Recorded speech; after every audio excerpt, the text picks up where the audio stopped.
Mes racines, c'était ma famille.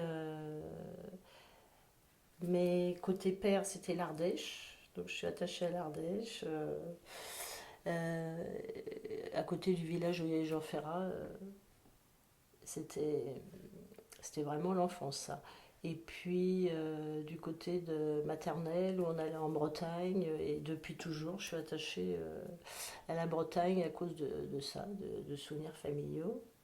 Par contre, comme une maison, justement, n'était pas bien solide à cause de manque de ma famille, qui m'ont amené d'ailleurs à faire une analyse quasiment avec des trous, mais dans ma vie, pour arriver à surmonter, mais ce qui en même temps, comme vécu, je me rends bien compte objectivement par rapport à d'autres personnes et à mon mari, à commencer par mon mari, un vécu qui n'avait rien de...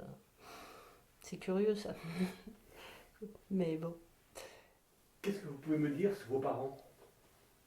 Ah, mon père était dessinateur publicitaire, photographe. J'étais fière quand j'étais petite de dire ça. Mais malheureusement, comme disait tout le temps ma mère, il n'était pas fait pour avoir des enfants. Donc il a eu, moi, l'aîné, 6 ans après un garçon. Donc on n'est que deux. Et il était l'intellectuel de la famille. Et il savait bien écraser ma mère, qui elle ne l'était pas. Donc il y a des côtés très positifs. Mon frère et moi, il nous a apporté l'amour du théâtre, de l'art, c'est pas rien, la lecture, euh, plein de choses, et puis des principes auxquels je tiens toujours. Mais en même temps, en tant que père, il s'occupait pas de nous parce qu'il travaillait à la maison. Il développait des photos carrément dans son bureau. Enfin, il avait tout à la maison. Il fallait pas faire de bruit. Il jouait pas avec nous.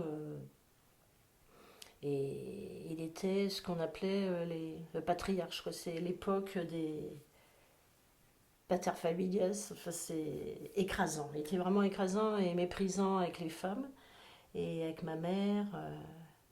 Et ce qui a fait ma fragilité, je pense, c'est ça. C'est quand il me parlait parfois, qu'il n'était pas content, il disait quel con en parlant de moi. C'était quelqu'un qui avait fait des études, hein, qui avait un certain, il avait fait école estienne. Bon, c'était, si quand même, un niveau d'études qui fait que je trouve c'est assez inexcusable, d'autant plus. Mais malheureusement, il était misogyne, il était, enfin, et je pense que c'est pour ça que j'ai fini par. D'abord, j'avais qu'une envie, c'est à 18 ans de partir de chez mes parents au plus vite, d'être autonome, d'avoir un métier, de surtout pas faire de pas vivre ce que ma mère avait vécu, de pas être traitée comme elle avait été. Il nous a jamais frappés, mais il nous parlait. On peut briser, on le sait bien psychologiquement, on peut briser quelqu'un même sans le toucher. Et la maman? Bah, malheureusement, heureusement, j'ai été élevée par ma grand-mère maternelle au départ, qui elle, je suis sûre qu'elle m'aimait, ça c'est. Mais ma mère n'était pas aimante, elle n'était pas affectueuse. Donc en fait, il était ni l'un ni l'autre, le hasard. Et curieusement, moi je le suis, mais jusqu'à que ça soit une fragilité, quoi, que ce soit un peu trop. Sinon, j'aurais pas, j'imagine, voulu faire une psychothérapie. Donc j'arrêtais, puis je reprenais quelques années après. Mais bon, j'ai fait au mieux pour justement essayer d'aller mieux. Parce que ça m'avait bien fragilisé ce comportement. Un exemple, même jusqu'à la fin, c'est parce que j'ai perdu mes deux parents là. Euh, quand mon père était malade à la fin, parce qu'il est décédé, il avait 69 ans, et j'ai voulu un jour où elle devait vraiment pas bien aller, j'étais chez elle et j'ai voulu la prendre dans mes bras, mais je pense que c'était en même temps aussi pour elle et pour moi aussi sans doute pour rechercher un réconfort parce que ça faisait un an que mon père mourait doucement, on le savait, enfin c'était quand même assez terrible, c'était le cerveau en plus. Et elle m'a repoussée et même à 40 ans passés, c'est vraiment très dur. C'est un rejet, on se sent rejeté et j'ai pas pu lui en parler. Là, par contre, hein, alors que j'ai fait des années de psychothérapie, j'ai jamais réussi à lui parler puisqu'elle est décédée là, il y a 5 ans. Je serais pas partie de ma région tant que ma mère était vivante de toute façon.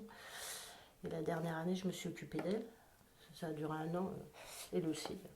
Et on ne s'est jamais vraiment parlé de tout ça, de toute cette période, des choses qu'elle a dit. Je m'en veux de ça, de ne pas avoir eu. C'est bizarre, hein. J'ai eu la force de faire des psychothérapies et j'ai pas eu la force de. Ça m'a pas servi quand même pour arriver à lui poser des questions, à lui dire que quand même,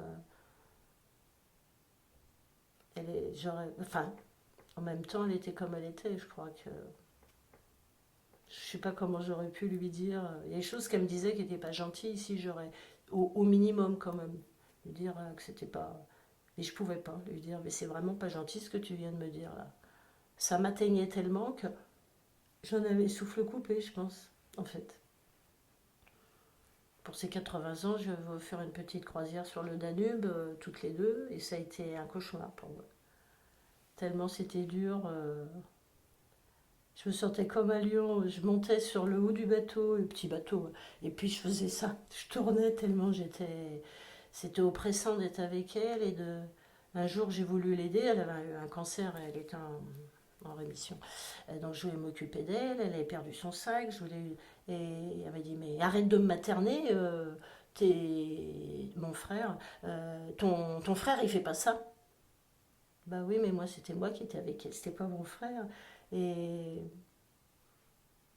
ça paraît bizarre comme ça de le dire et de se dire j'ai pas su quoi répondre.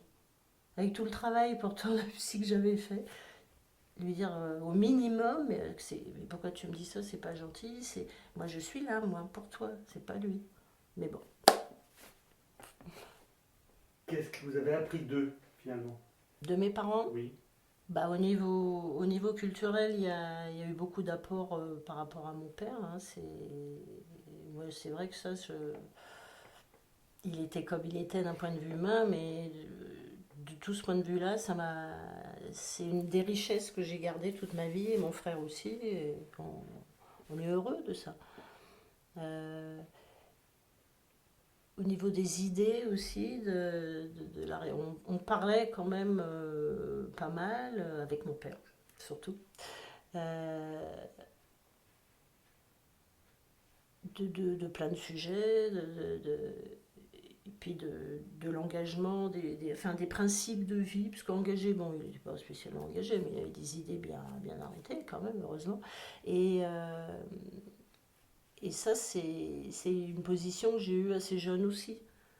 Euh, et qui a été toute notre vie, mon frère et moi. Ma mère, par contre, c'est-à-dire que de 2 ans, de 2 mois à 3 ans, elle m'a confié à travailler, donc elle m'a confié à sa mère et ma grand-mère. Et ma grand-mère, j'ai été avec elle jusqu'à l'âge de 3 ans et je sais combien en tant qu'ancienne enseignante, comme c'est important ces années-là. Elle me prenait que le week-end.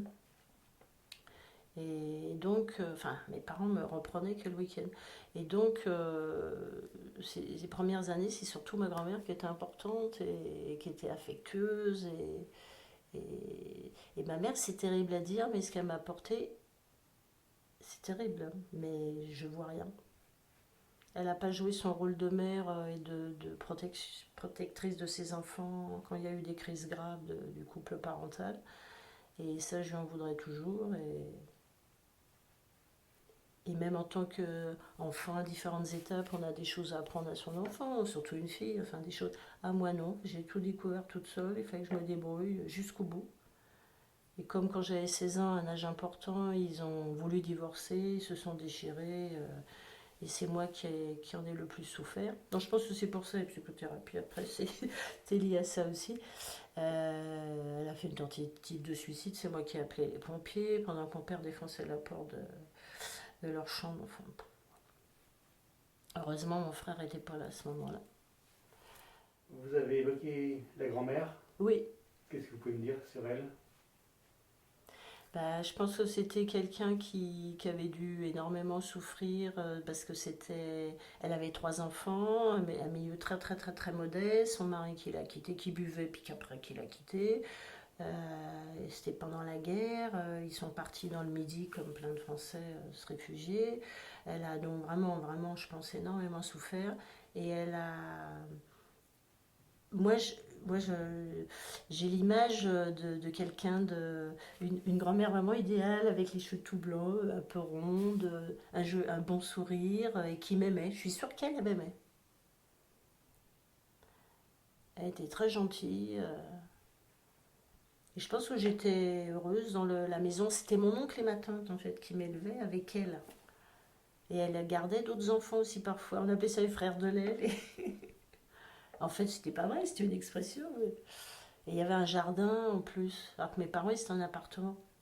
Je me rappelle encore que je jouais, et je sais combien c'est important en maternelle, on travaillait beaucoup, les petits graviers et la terre avec les petits bâtons. Et je me rappelle encore de ces sensations dans le jardin. C'est des bons souvenirs, des souvenirs chaleureux. Son omelette aux pommes de terre. Elle était du côté paternel ou maternel? Maternelle, maternelle. Mais du côté paternel, mes grands-parents, là, il y en avait deux, ils m'appelaient leur rayon de soleil. Ils étaient aimants aussi. Je les aimais beaucoup, beaucoup. Eux, ils étaient donc de l'Ardèche. Ils habitaient à Montélimar après. Ils me prenaient en vacances beaucoup. Et après, ils sont venus habiter près de chez mes parents. Donc, je les ai vus vraiment jusqu'à la fin.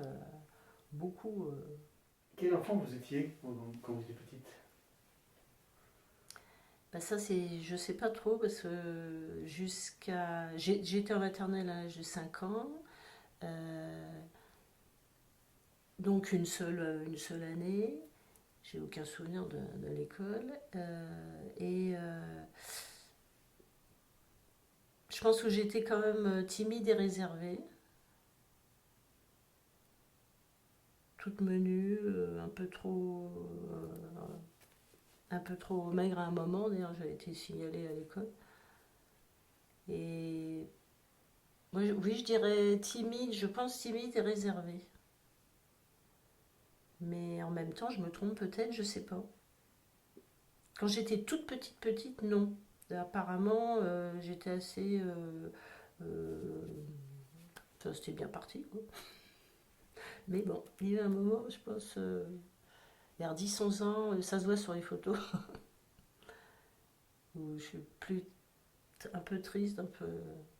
J'étais une enfant rêveuse, j'avais du mal à me concentrer, et ça a toujours été. Parce que je m'évade très facilement.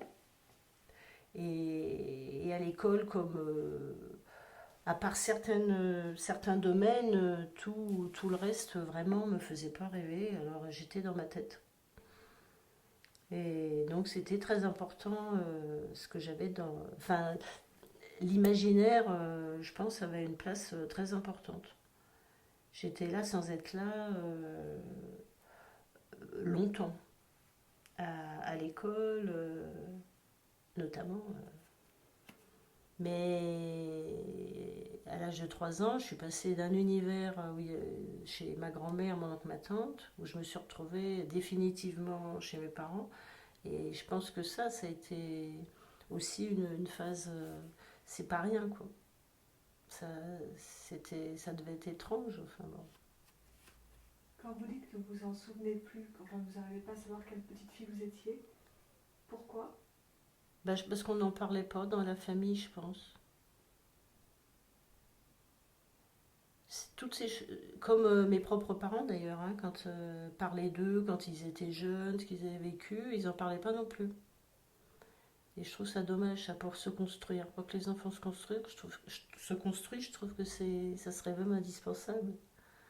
Et puis ça permet de se dire en tant qu'enfant que nos parents, un jour, ils ont eu le même âge que nous, et peut-être arriver à plus facilement leur pardonner des choses, leur dire bah oui, mais ce sont des êtres humains avant d'être des, des, des- un père et une mère. Ça les humanise et je pense que tout le monde y gagnerait, mais bon. Et si on avait parlé de vous, ça vous aurait aidé à quoi? Si on vous avait raconté? Ah, si ils m'avaient raconté leur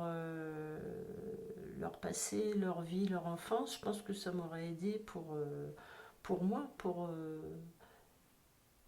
me construire moi et pour mieux comprendre peut-être les choses qui n'allaient pas dans notre relation enfant-parent. Je l'aurais peut-être mieux vécu. Il y a des choses que j'aurais mieux compris. J'ai compris très tardivement et grâce à la psychothérapie que avant d'être des parents, ils étaient des adultes, qu'ils avaient eux-mêmes. Enfin, ça paraît tout bête comme ça de dire ça, de dire bon, enfin quand même. Bah non. Quand on est dans une certaine souffrance, eh ben on pense pas ça. Ses parents, c'est ses parents jusqu'à la fin. Déjà toute cette partie, les 3 premières années qui n'étaient pas avec eux totalement, hein, que le week-end. Euh, c'est comme deux parties de moi, en fait. C'est comme si j'étais en deux personnes. J'ai des souvenirs, d'une part dans leur appartement à Paris, même c'était un tout petit appartement à Paris, où il devait même y avoir qu'une chambre, je sais pas. Et puis ce pavillon au bord de la Marne, en région parisienne, chez mon oncle et ma tante, qui était modeste à l'époque, hein, c'était pas... mais bon, qui était dans un endroit avec un jardin. J'étais avec ma grand-mère, quand j'étais avec eux, j'étais très entourée. Je pense que vraiment. Et puis avec mes parents, c'était complètement différent. Ma mère travaillait, mon père aussi, mais il travaillait à la maison, il ne fallait pas faire de bruit. Enfin bon. Et votre frère, dans tout ça, comment lui le vivait, toute cette histoire? Ils vous en avez parlé ensemble? Bah, comme a dit un jour ma mère, on ne sait jamais ce qu'il pense. C'est, il n'est pas comme moi, lui, il parle, enfin, il est dans la maîtrise,